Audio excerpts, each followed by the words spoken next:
Gracias. Y lo que se me pidió, ¿cierto?, es que pueda presentar cuáles son los lineamientos, las áreas de trabajo en las cuales hemos estado en este comité y de alguna manera marca los énfasis que queremos destacar en materia de infraestructura. El presidente de la Cámara señalaba correctamente que el desafío, podríamos decir, de la última década fue darle competitividad al país. La transformación que se hizo en materia de infraestructura, particularmente de concesiones, es la transformación territorial más importante de la historia moderna de Chile después del ferrocarril longitudinal y por lo tanto los efectos que eso generó para abrir puertos, para conectar el territorio fueron aún, digamos, se están viendo, fueron muy importantes. Sin embargo, el país ha cambiado, lo hemos visto en estos últimos años y yo lo he visto personalmente además, y muchos de los integrantes lo hemos visto desde nuestro ámbito profesional, que es la ciudad. Y por lo tanto, lo que les queremos contar hoy día son tres cosas. Primero, ¿cuáles son los grandes desafíos que veo en materia de infraestructura? De la década o de las décadas que vienen. No los desafíos que ya cumplimos. Cubrir déficit, ¿cierto? Dar acceso a puertos que los camiones entraban, ¿cierto?, por cualquier parte. Pavimentar calles. Entonces queremos presentar estos desafíos que debieran, a nuestro juicio, orientar en medida el desarrollo de proyectos de infraestructura en el futuro. Queremos presentar después las propuestas que hemos trabajado a nivel de conceptos, de ideas fuerza, con ejemplos para que ustedes vean qué es lo que este comité ha ido concluyendo que debiera ser el énfasis de la infraestructura pública en nuestras ciudades y regiones. Y por último, les quiero comentar la hoja de ruta que se ha definido, el presidente la adelantó. Voy a repasar algunos puntos que son importantes y con eso vamos a cerrar esta exposición. Espero hacerla en 25 minutos para que ustedes no se la teen mucho y pueda haber espacio para preguntas, ¿cierto? Entonces partamos con los grandes desafíos. Y uno, cuando revisa, ¿cierto?, lo que están hablando las empresas, los políticos, me tomé el trabajo, ¿cierto?, y nos tomamos el trabajo de revisar los programas presidenciales de los candidatos y había una palabra que era común a todos los programas. Y esa palabra era desigualdad. Y había candidatos que proponían un país justo, otros que proponen reducir la desigualdad, otros ahora que proponen potenciar o lograr más equidad. Y en concreto uno puede concluir que ese es el gran desafío país, uno de los dos que nosotros vamos a nombrar, y nuestra conclusión es que la infraestructura debe sintonizarse a ese desafío. Y la primera bajada de esto, la primera aplicación concreta, se da en un ámbito que yo debo reconocer, he tenido un sesgo, ¿cierto?, y otros integrantes también, que es donde vive el 88% de las personas, en las ciudades. Y el título lo dice, segregación urbana. La segregación urbana es el gran desafío que tiene nuestra ciudad en los próximos 20 años. Revisaba recientemente un reporte que sacó la revista Capital, donde mostraban un book pequeño a Chile con el mundo y se veían en materia de ciudades cosas impresionantes, cobertura de servicios sanitarios 100%. Entonces en materia de cobertura estamos muy bien, pero en esto estamos bastante atrasados. Esto afecta, según estimaciones que hemos hecho, a 1,6 millones de chilenos de Arica a Punta Arenas en 25 grandes ciudades. Es el 15% de la población, bueno, de la población que estimamos va a tener Chile. Esperemos a verla pronto. ¿Qué es la segregación en el fondo? Son personas de bajos ingresos que viven en barrios alejados, inseguros, deteriorados, con muchos contrastes con la ciudad formal que les toca visitar por razones de empleo, con carencias importantes, históricas, y lo más importante, más allá de eso, que es inequidad, que es atraso, es un freno a la movilidad social y al desarrollo. Y si uno lee los programas de la candidata Bachelet, de la candidata Matei, que ayer lo dijo, y en general de todos los candidatos, puede ver que cuando se habla de ciudad se habla de este tema con gran importancia. El segundo, acá podemos ver la expresión concreta de lo que estamos hablando. Esta foto del techo muestra una de las tantos barrios que pueden las periferias de nuestras ciudades, donde los espacios públicos o las plazas originalmente verdes son hoy día basurales, muchos de ellos controlados por bandas, donde los niños no tienen lugares donde jugar, donde los tiempos de viaje son el doble del promedio, y donde la infraestructura que se ha construido, que cumplió un rol importante en los 90, en los 80, hoy día debe hacerse cargo de este desafío, nuestro primer desafío.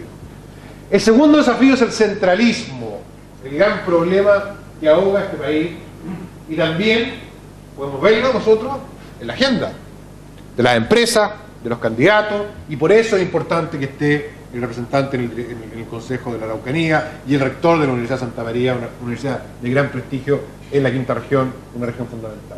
Algunos números para dimensionar el problema. 60% de los chilenos viven en 3 regiones. Aquí les voy a decir que en el 39% o 40% viven en una, y donde estamos nosotros. Más preocupante aún, el 32% del territorio nacional no está conectado con el resto del país. Sectores estratégicos, sectores con belleza o atractivos turísticos. Hay solo 3 habitantes por kilómetro cuadrado en los extremos norte-sur, lo que contrasta casi en 20 veces con la densidad que observamos en áreas metropolitanas de Concepción, Valparaíso, en Temuco, etc. Y como consolidación de este centralismo, hoy día, pese a todos los intentos, y pese a todos los anuncios, y pese a todas las promesas que hemos visto en todos los programas, el 75% de la inversión en infraestructura se sigue decidiendo a nivel central. El 75%. Y cuando uno ve lo que ocurre en Tocopilla hoy día, que ustedes lo han visto en la prensa, la demanda tiene un componente de infraestructura importante: mejores hospitales, mejores caminos, reconstrucción, etc. ¿Qué se hace con esto?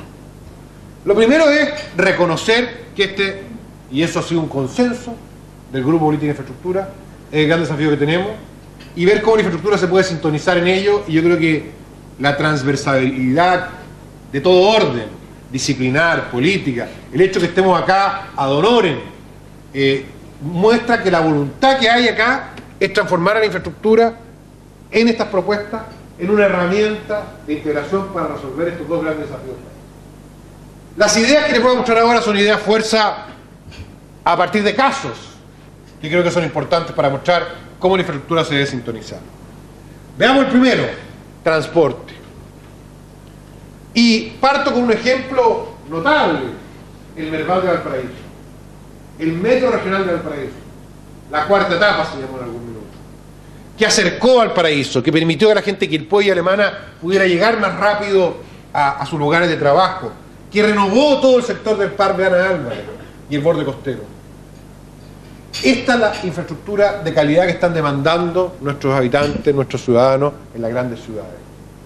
No corredores abandonados, no trenes que se anuncian y se prometen todos los años, como el tren a Lampa, que se ha prometido 4 veces, como el tren a Melipilla, que se ha prometido 5 veces, obras que se concretan y obras que permiten no solo reducir los tiempos de viaje, sino que además generar efectos territoriales importantes. Pero esto no solamente los trenes. El Transantiago, que es un problema que, ¿para qué le voy a explicar a ustedes lo que ha generado?, debe también ser un tema de infraestructura. Una de las conclusiones que muchos expertos han elaborado para explicar el fracaso del plan en su implementación fue la falta de infraestructura. Y estamos hablando de esta infraestructura. De esta infraestructura. No de estos tachones puestos en la Alameda, o estas pinturas rojas que se han puesto ahora con funcionales con los gobiernos de 4 años, ¿cierto? Como tenemos gobiernos cortos, entonces pintemos de rojo las calles para dar la impresión de que estamos haciendo algo. No. Esto es lo que han hecho los franceses, esto es lo que han hecho los brasileños, esto es lo que han hecho los colombianos, y esto es lo que hay que hacer en nuestras ciudades. Corredores, donde la micro es importante, pero no solamente la micro, es la mitad del problema, es también la vereda, son también los árboles, son también los espacios públicos, es también el efecto que esto genera sobre el entorno. Es mover personas, y junto con mover personas a tiempos de viaje menores, que es un tema crítico, también renovar. Esta foto yo la tomé de Favela Barrio, porque el segundo gran objetivo de infraestructura es la edificación pública, es equipar los barrios. ¿Qué hicieron los brasileños con sus favelas? ¿Qué hicieron los colombianos con sus barriadas? Lo que hicieron fue llevar el Estado de vuelta a estos sectores. Y como lo hicieron, con centros cívicos, con museos, con biblioteca, con consultorio, con comisaría, agrupada en territorio. Esa infraestructura es clave para poder darle cobertura a los barrios de nuestras ciudades. Y los brasileños lo hicieron, los colombianos lo hicieron, ¿y por qué nosotros no podemos hacerlo? Es un tema crítico. Tercero, recuperar espacios públicos. Esto que se ve acá era por años la costanera de los pobres. Un nombre duro para diferenciar la costanera de los ricos, que se supone era Andrés Bello. Hoy día la pueden encontrar. ¿Y por qué se llamaba la costanera de los pobres? Porque era, además de ser la calle que estaba ubicada en el sur de la ciudad, una cloaca abierta. Una gran alcantarilla abierta que irradiaba mal olor, irradiaba deterioro. Gracias a la obra de infraestructuras sanitarias y a un colector interceptor que construyó la empresa Guadandina, todas las descargas de agua servidas dejaron de llegar a este lugar, y este lugar se transformó, por lo tanto, en un canal de agua lluvia. Y en la Católica, hace ya muchos años, un equipo donde trabajamos con muchos profesionales, y que Bonifacio Fernández, que es un ingeniero, ideó este concepto, y dijo: ¿por qué no transformamos esta cloaca en un parque inundable? Pero no solamente es transformar esta cloaca en un parque inundable, que es lo que ven ustedes acá, fotos del Mercurio, ¿cierto? Una gran foto, acá se ve el Persa Franklin, acá se ve la calle Centenario, acá está la calle Placer, ha seguido quedando. Es el efecto que esto produce. Es primero dignidad, segundo calidad de vida, tercero oportunidad. O sea, ¿cómo nosotros damos vuelta en la infraestructura para que, además de cumplir su rol hidráulico, sanitario, sea también, como en este caso lo fue, un gran proyecto que se ha ido construyendo por etapas? 10 años lleva, recién se ha inaugurado la primera, esperemos avance más rápido, para que ya deje de romper el estigma y sea un parque como el que hay en el sector de mayores ingresos.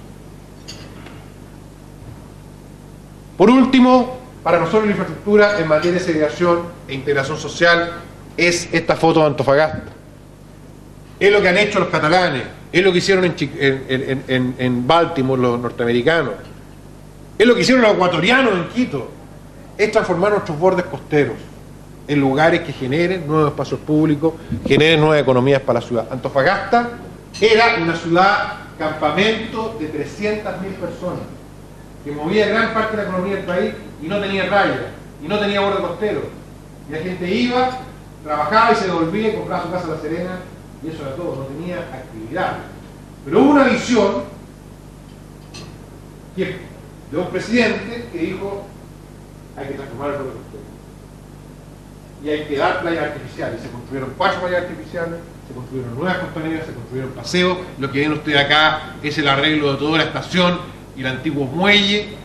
Y esto abrió un frente que ayudó a que la gente se quisiera quedar en Antofagasta.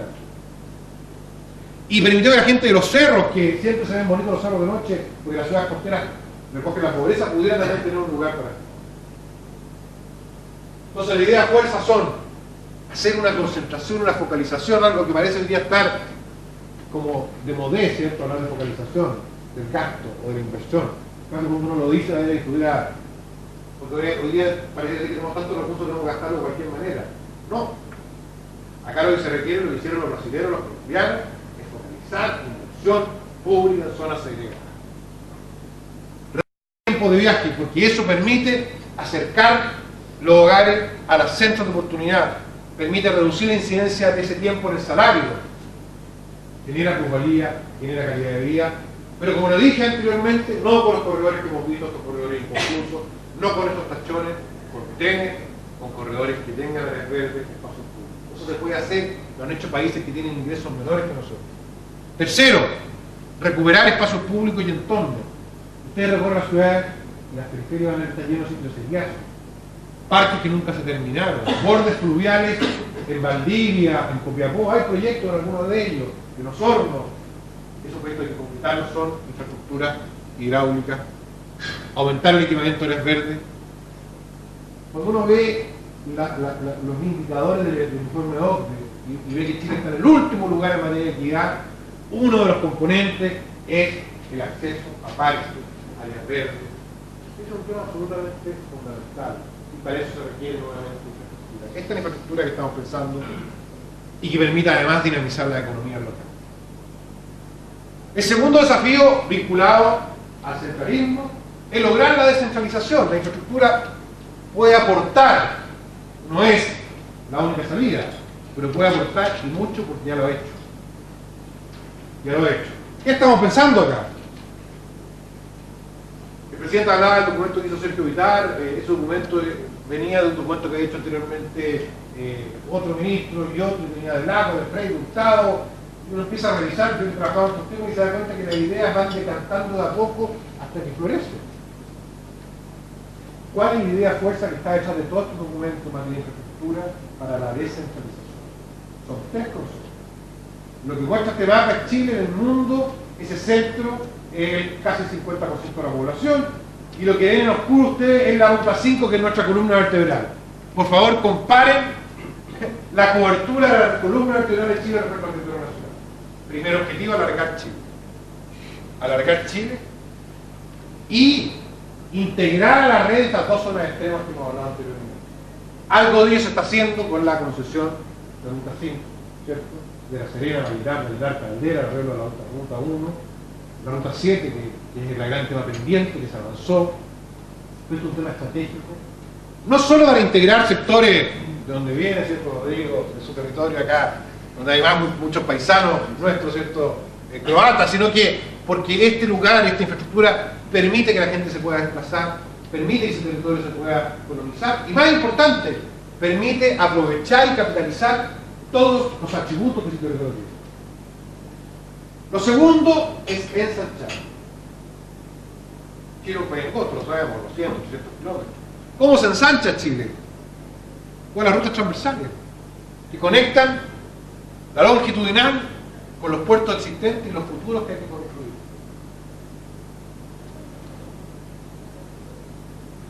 Y por último, con la integración, que es la forma en que yo vinculo este sistema con el resto del mundo, con nuestros mercados y de alguna manera consolida la vocación que va a tener Chile siempre es ser una economía pequeña abierta al mundo y que la infraestructura tiene que jugar un rol en esa manera.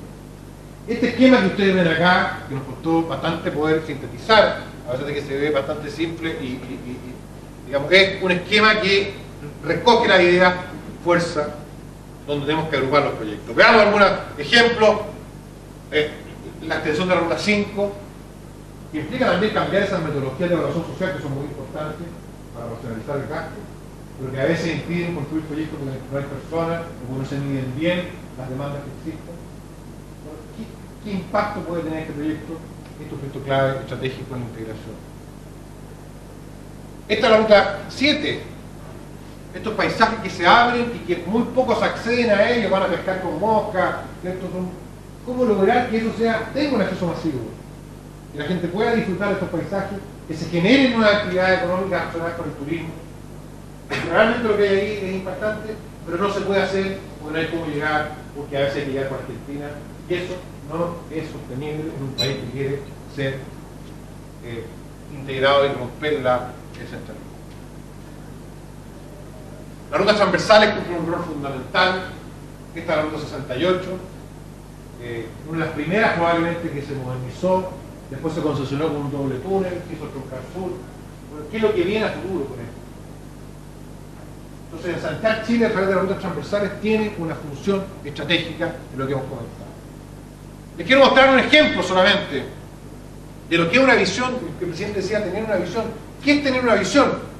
Para mí, es mirar cómo entraban los camiones por la avenida Argentina, se agolpaban en el borde costero por años en Valparaíso. Esto es Valparaíso. Y hubo una visión de generar un Américo Vespucio en Valparaíso. Perdonen la analogía con Santiago con los porteños, pero de generar un anillo de circunvalación en Américo Vespucio, que se llamó La Pólvora, cuyo objetivo era conectar, sacar los camiones de la avenida Argentina y hacer un acceso directo mediante un túnel, que es una obra de ingeniería espectacular y que además construye paseo para llegar directamente al puerto. que además, como hay escasez de espacio, se habilitó una zona especial de la CEAL, que se llama de apoyo portuario, que permitió aumentar la capacidad del puerto, hacer todo el tema sanitario, de aduana, simplificar los procesos, reducir espacio. ¿Cómo nosotros ampliamos esta mirada al territorio nacional a través de la ruta transversal? Les quiero mostrar este ejemplo. Esto es Valparaíso con Santiago. Pero lo mismo ocurre en Valparaíso con San Antonio, en Valparaíso con Quintero, perdón, Santiago con Quintero a través de Ruta 5 y Nogales Puchuncaví, que es una ruta que hay que mejorar. Ocurre también en el puerto terrestre de los Andes, con la Ruta 60CH, que es la concesión, que permite además conectar con Argentina este territorio y acercarlo a los puertos. Y acá estoy hablando solamente de temas productivos, no son los más relevantes, porque las rutas transversales también tienen una función para abrir territorios turísticos, como lo hizo la red vial del litoral central, ¿cierto?, al permitir acercar los tiempos de viaje en el Quisco, Algarrobo, Isla Negra, Las Cruces. En Quintay lo mismo. También con la extensión del borde costero y la concesión de una futura ruta que va a conectar con Quintero y a permitir que con Reñaca se puedan desarrollar. Esta visión hay que ampliarla a todas las regiones. Y eso es lo que nosotros hemos concluido y lo regalamos. Para terminar entonces, la hoja de ruta en este tema es alargar Chile integrando zonas aisladas, ensanchar el país con rutas transversales, reforzar aeropuertos, puertos y pasos, potenciar la competitividad productiva asociada a estas obras, porque la descentralización no es solamente la integración del territorio, no es solamente que las regiones tengan mayor poder de decisión, sino que se capitalicen sus oportunidades, como las he comentado. Y, por cierto, esto implica diversificar los modos de transporte, potenciar el ferrocarril de carga, potenciar los ferrocarriles de cercanía, nuevas rutas transversales que además combinen estos sistemas intermodales, bypassan las grandes ciudades, zonas de apoyo portuario, zonas de apoyo, digamos, logístico, como el puerto terrestre, áreas que potencien el turismo. Todo esto es lo que hay que trabajar. Esto está escrito, mucho de ello, pero queda en los anaqueles de los ministerios, no se construye. ¿Qué es lo que queremos entonces nosotros? Lo primero es nuestra motivación. Cada uno tiene la suya en el grupo, ¿cierto? Cada uno tiene su predilección por un tema. El mío en particular es el de las ciudades, sin duda, porque he visto que ahí se concentran muchos problemas, pero es que en este grupo interdisciplinario y transversal puede existir un monitoreo. ¿Cómo van las cosas? De demanda, de planes, de inversión. Lo dijo el presidente, poder decirlo, yo lo digo siempre. Algunos ministros se enojan y llaman por teléfono muy molestos, digamos, porque uno dice que en realidad se ha prometido 5 veces un tren o 4 veces y no se hace, y ahora se inauguran licitaciones, una cosa que era bastante increíble. Yo antes me acuerdo que se inauguraban obras, ahora se inauguran primeras piedras, que va una autoridad y pone un letrerito, digamos, que va a partir la obra, pero ya llegamos a un extremo que se inauguran licitaciones y acabamos de ver una foto que van varias autoridades anunciando que se va a licitar ahí, y la gente al final pierde credibilidad. Y con todo lo que hay que hacer en esta materia, sin duda que el monitoreo va a ser un tema clave. La formulación de una política de infraestructura en su sentido más amplio, de una política que piensa con los desafíos de país, que ve cómo la infraestructura nos puede alcanzar en materia de segregación urbana, de descentralización. Estamos convencidos y hay un consenso de todo el equipo que la única manera de lograr esto, con el tema que tenemos en gobiernos tan centralizados como gobiernos regionales, bueno. Todos los candidatos han prometido esto. La candidata Bachelet prometió, es más, prometió elección directa de intendente, traspaso de competencia y recursos. Por lo tanto, lo que hay que hacer es ver cómo se concreta para que esos gobiernos regionales tengan la capacidad técnica y económica de formular estos proyectos en base a lineamientos generales. Si esto no ocurre, no va a haber presión desde la localidad, no va a haber incentivos porque los intendentes hagan la pega, vaya que sean elegidos o no, y por último no va a haber competencia, va a tener que esperar, como ocurre hoy día, que esa decisión se tome en Santiago. Lograr que tenga prioridad política es difícil, es quizás lo más complejo. Hoy día las prioridades, esto podría estar en el lugar 15º con suerte, ¿cierto? Pero es curioso eso, porque a mí me llama la atención eso. Quiero hacer un paréntesis. Me llama la atención que las prioridades políticas de los candidatos no ven el tema de transporte, no ven el tema de seguridad, no aparecen. La educación es el gran tema social, el único. Todas las fichas puestas ahí, pero como no se caiga. y que se pueda generar un avance relevante en esa materia. Pero hoy día las personas tienen 1 hora y media de viaje de ida y de vuelta a las grandes ciudades, viven en entornos segregados, viven en sitios de viajes deforestados, muchos de ellos controlados por bandas. Hay un tema con la descentralización que está fallando en Tocopilla, en la INSEP, con la falta de infraestructura. Esos también son temas que debieran tener prioridad política. Nosotros lo que podemos hacer ahí es poco, más allá de implicar los requerimientos de infraestructura, los proyectos de infraestructura detonantes como el Parque de Agua, ¿cierto? Como usted anteriormente, un proyecto tan potente que llega a replicarse en todas las ciudades. Y por último, ver de qué forma esto se va a financiar. Y eso nos lleva a la evaluación social del proyecto, entre otros temas. Eso es lo que le queríamos presentar. Me nombraron a mí en esta tarea difícil de hacerlo, lo que me permitió partir con mi sesgo, digamos, hacia las ciudades, hacia la segregación urbana, que por lo demás es compartido por todos los integrantes de la comisión como un gran tema país, y le agradezco su paciencia.